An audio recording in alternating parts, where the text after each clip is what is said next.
مفيش حاجة اسمها الوقت خلاص فات. سيدنا زكريا كان كبر ومراته كبرت وما بتخلفش، وبالرغم من كده كان دعا ربنا وقال له وهب لي من لدنك وليا. يعني لا سبب ولا منطق ولا سن مناسب ولا اي متطلب من متطلبات ان هي اصلا تحمل، لكن هو قلبه آمن برب الأسباب مش بالأسباب، وربنا رد عليه وقال له وهبنا لك يحيى. كان ربنا رزقه فعلا بيحيى.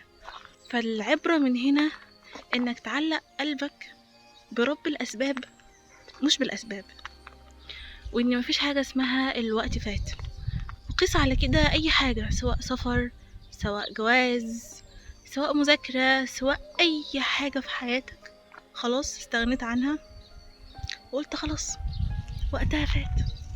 لا، مع ربنا مفيش حاجة اسمها خلاص الوقت فات. في انا متعلق وواثق في رب الاسباب مش في الاسباب.